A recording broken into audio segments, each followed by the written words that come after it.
Tak for det. Jamen, vi har også øvet os. Generaler på i går. I går nat. Ja, det er derfor, du fik svin.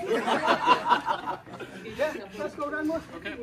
I kan komme ind. Ja, værsgo. Vi kommer bare ind med Så kommer vi ind med kaffe. Vi ikke have gaverne. Skal vi ikke have gaverne? En dag ind. Okay, så kom ind. Ja. Nå, vi skal tage imod dem. Ja, vi skal tage imod dem. Der er en. Jeg tager ikke gaverne. Der er en. Kom ind. Hvorhen? Inden i Kom ind. Okay. Ja. Vi ved ikke så meget. Skal vi komme ind først? Det er bare sau chỗ Nogen siger her, så vi andre. thì bà có đây họ có dạ after bắt đúng với lại đường ngồi Con ngồi đây.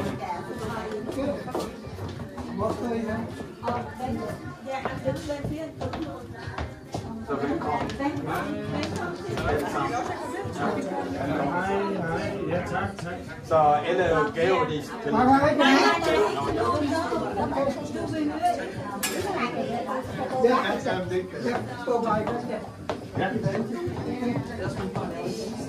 ôi vậy đứng vô đứng hai bên đi Ja. nãy cái thì hai kia đúng rồi bên này trong cái Ở giữa. Ja. I to, I kan på Nancy og Rasmus. Nå, okay. Ja.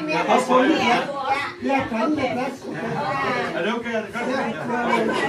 Jeg skal nemlig være bange for. Nej, det er ikke.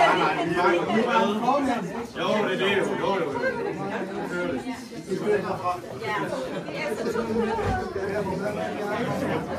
Skal vi rykke lidt mere? Rykke lidt mere. Så, det er meget. Ja. Så får vi komme til. Så kan du bare vise mig. Ja. Super. Ikke spise færdigt.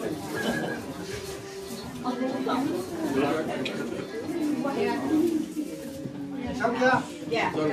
Okay, så flere mutter siger noget fra. Hvem kører her? Ja. Ja.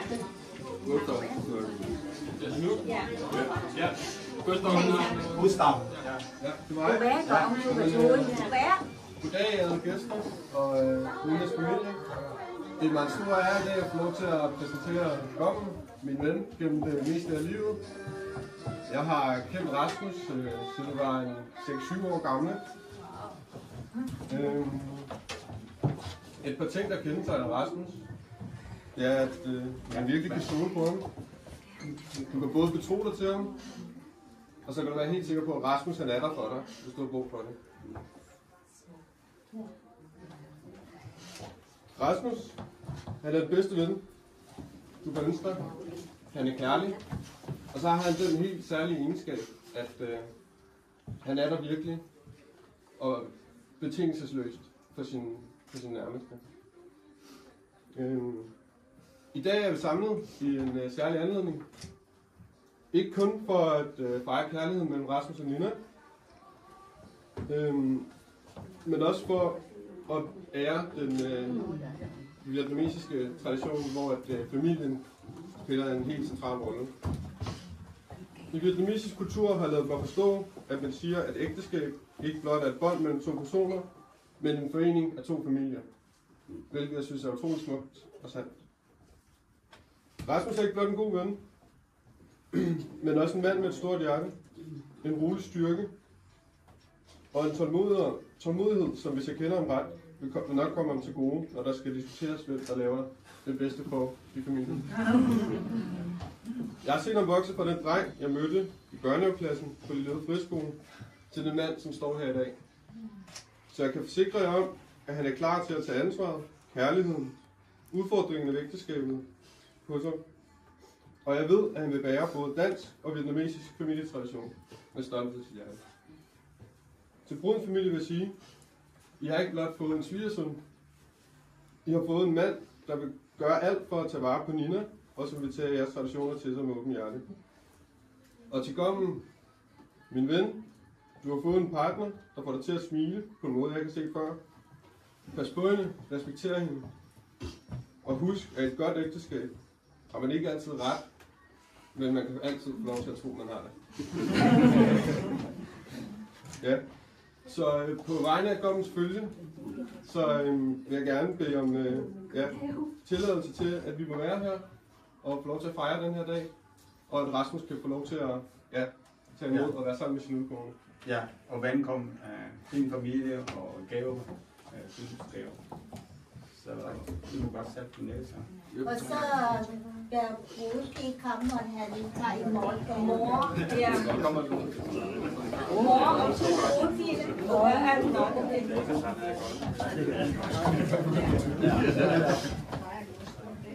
Og tak for en smuk tale. Ja.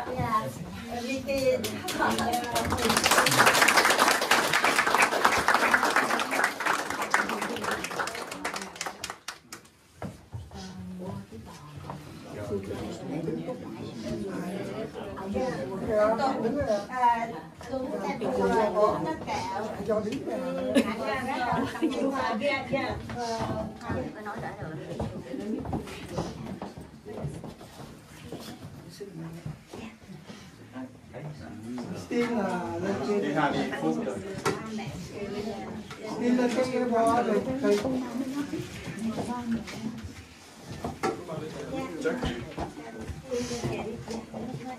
Så her er det kaffe og vin.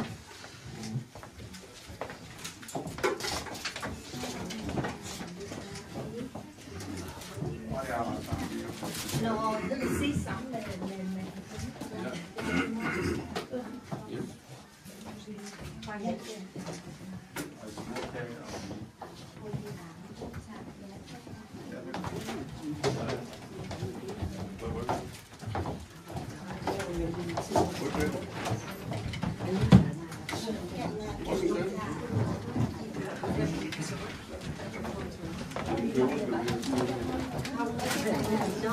Nej, I to i sidste Nå, okay.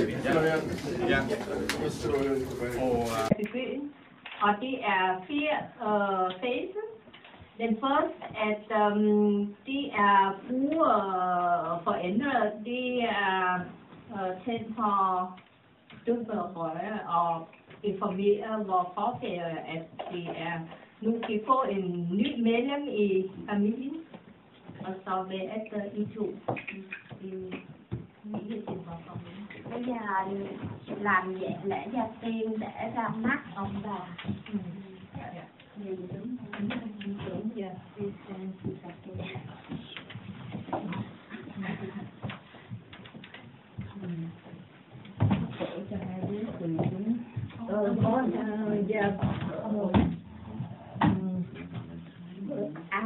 Con giữ cái bông được cho.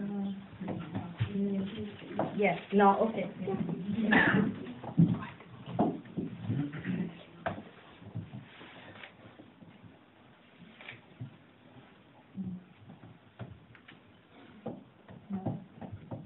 Hai đứa có tham gia.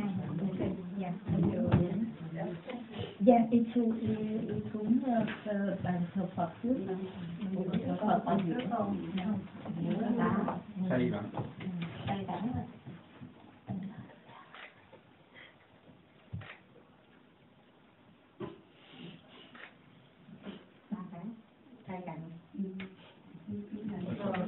Bia gọng nữa.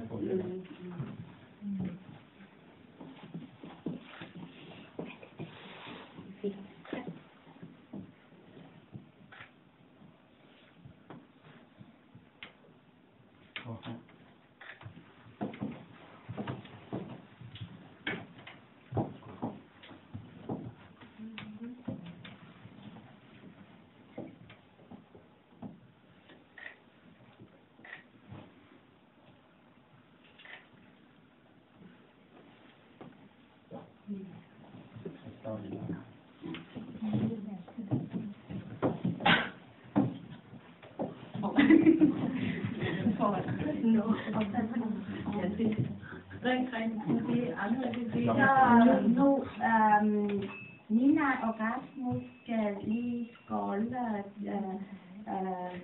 champagne til deres forældre.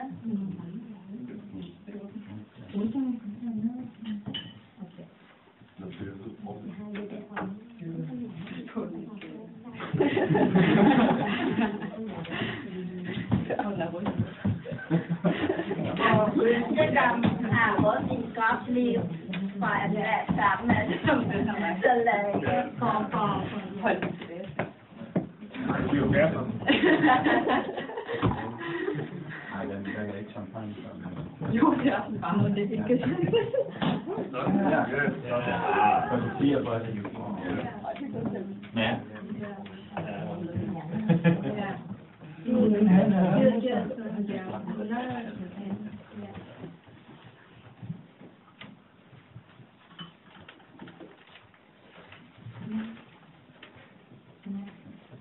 Yeah.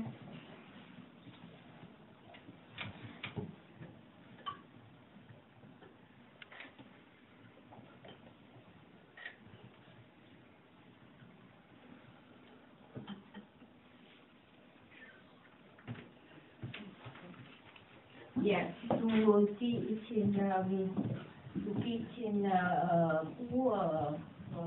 forældre, og du giver sin Mahmoud forvandling for at vise din respekt. Nej, den der. Så at vise jer respekt og taknemmelig for, ja, du får der venlig og at I er nok her. Ja, stort.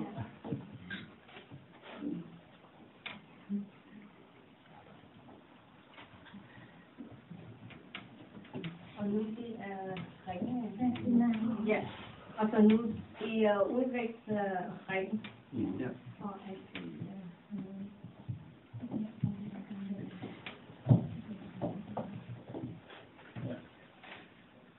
Mun Rahmut og Nina. Det er lidt med Rahmut og Nina. Nu skal det ikke være rent.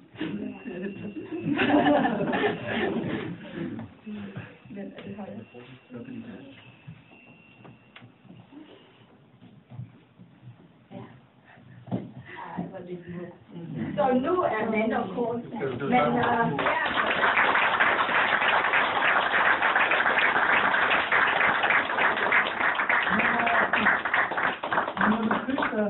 Men nej, vent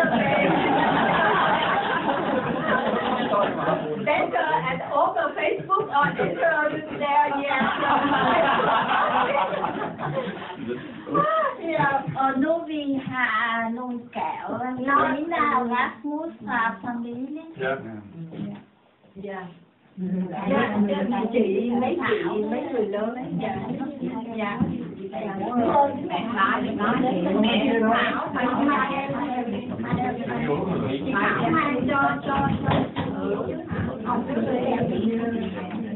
chị không thấy hả? Ba không có thấy được. Ba có tiếng. Em đặt muốn. Gì cho.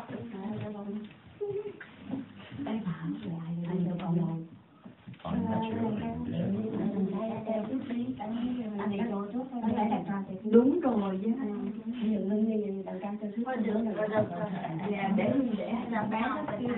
Mẹ ba không có lòng. Dạ. Lát nữa nó cười không.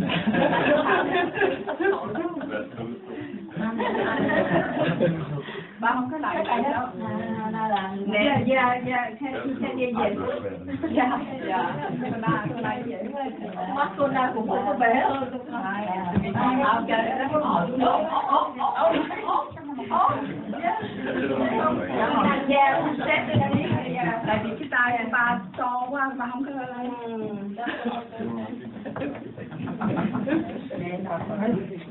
để dạ. Bây giờ đã là rồi thì đã. Mẹ có xá gì không? Có mất kia.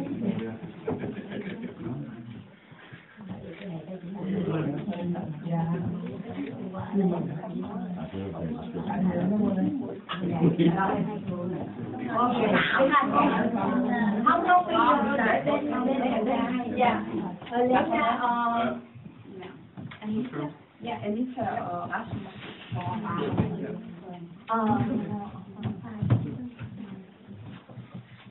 Nå ja, fra nu af må gerne. Nå ja. Der er noget tekst, skal jeg ikke sige det? Ja, det kan du gøre. Ja. Ja. Ja, det skal lidt højere. Kære Nina, disse øreringe, de er...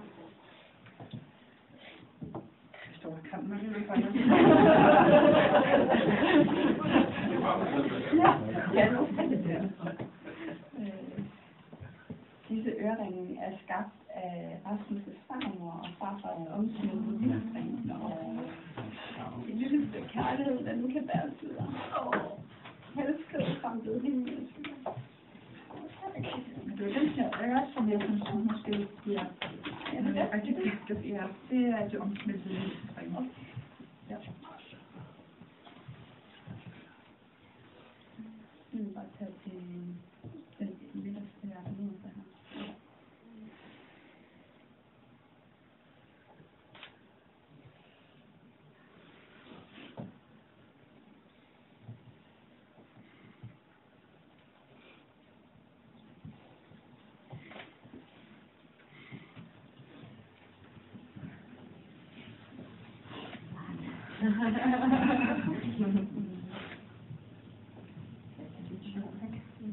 Det er en udesigner over fra Bornholm Tegn, som det gav ham de 2 visesringe, og så har han omsmeltet dem og lavet dem til ørerne. Ja. Så der har du nemlig Rasmus' bror, så var han med. Og så er der et lille sten også. En halsbånd. Som er et smykke, men ikke har nogen sådan, på den måde de store misser.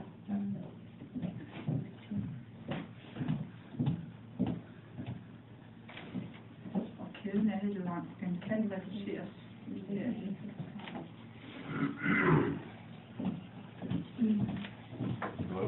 Ja, tak.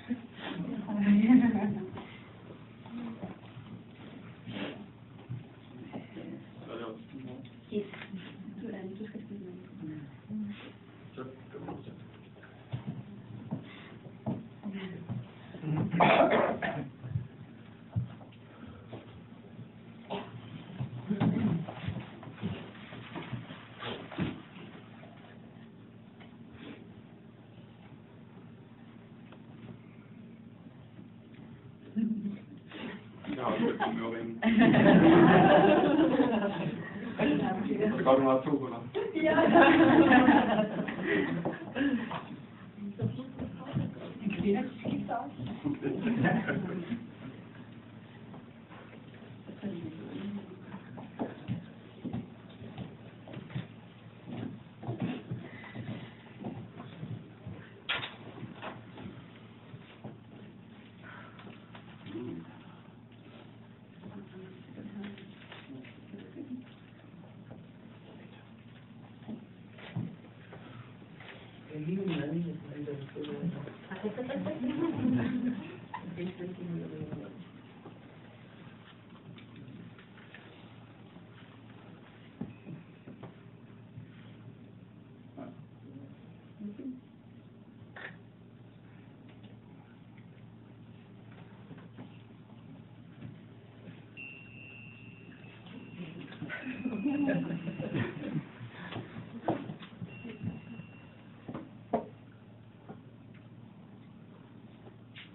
Det er en tålmodighedsprøve, spørg din familie.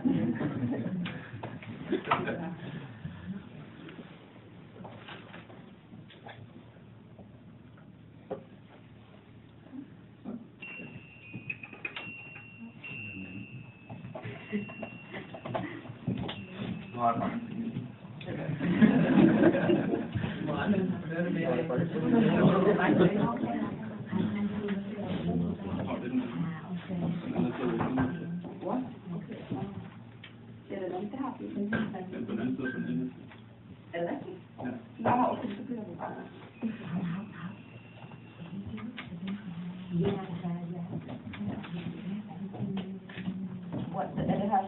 mình cần phải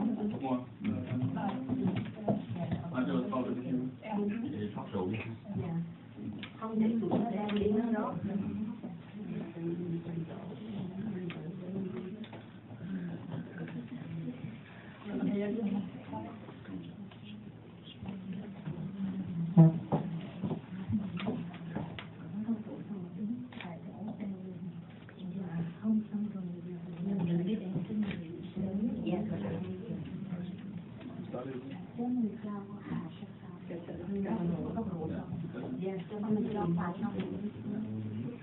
Không cho mấy người lớn, người nó làm bài làm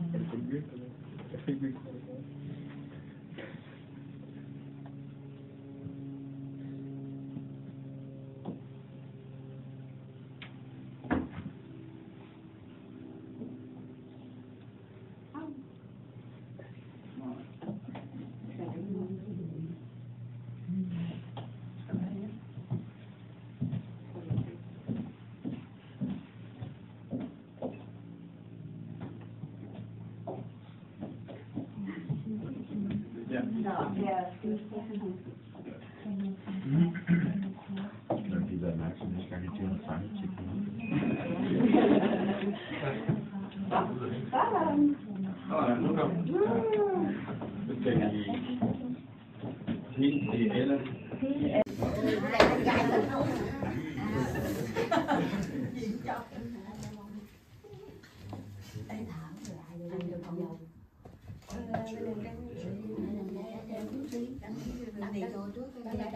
Đúng rồi với bây giờ Ngân đi thôi được rồi được rồi để cho xong bên này mẹ ba không có làm nữa.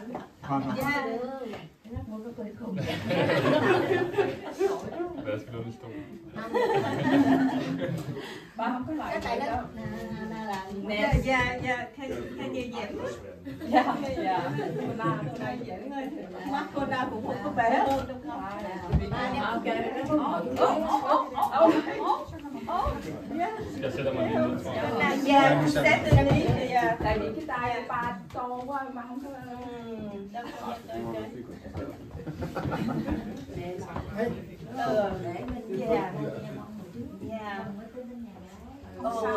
Dạ bây giờ đã là rồi thì ra đi rồi. Dạ mẹ con cá đi đây nè có mắt kiến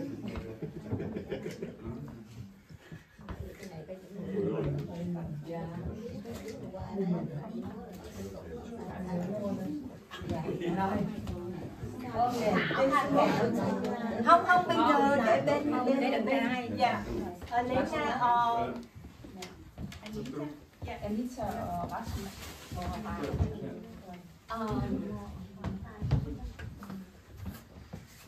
rồi dạ phần của em mua kẹo Rồi. Text.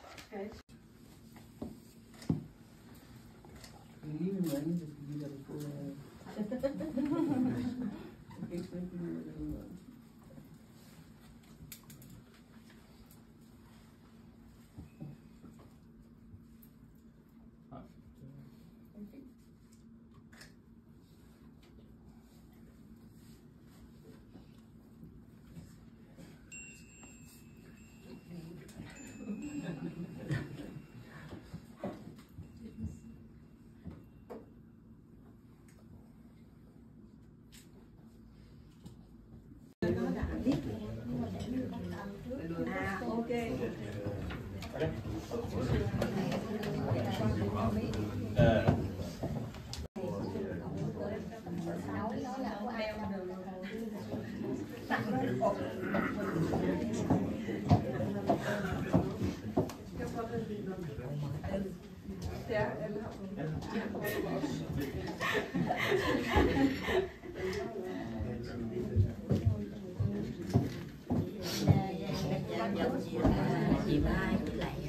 Dạ.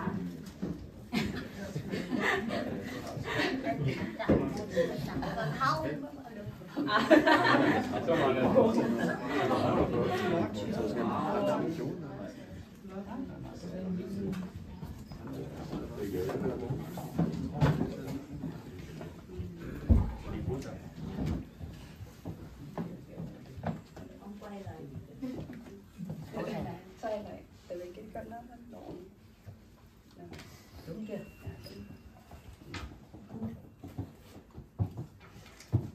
Mấy người không có dùng chứ.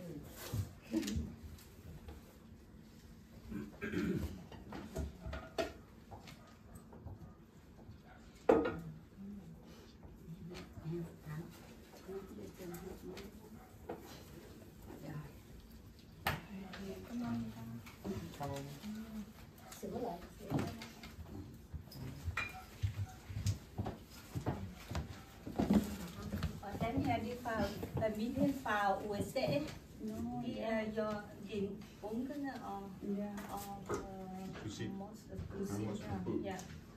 Và cái cô ta chú Toàn,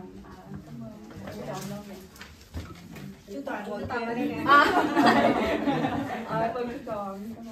Then here, and yeah, you start for me. Yeah. Okay. Nu jeg tror alle sammen der står klar med glas. Ja. Kan vi gå Cool. ja.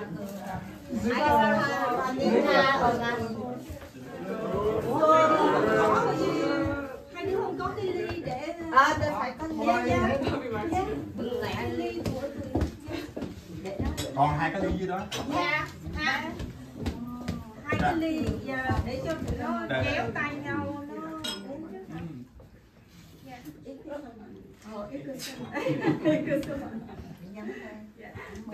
Nhiên có biết là kéo tay nhau, hai đứa kéo tay nhau uống. Dạ. Okay. Kelly got it. Đua ý biết này đấy. Dạ.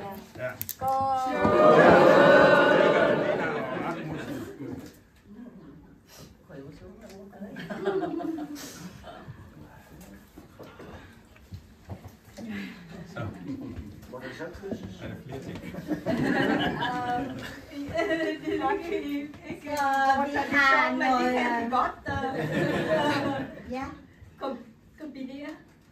Ja, nu vi har med, så inviterer alle sammen spise sammen med os og fejre for Nina og Rasmus. Og vi er meget glade for, at I kom og velkommen for at komme ind i familie. Og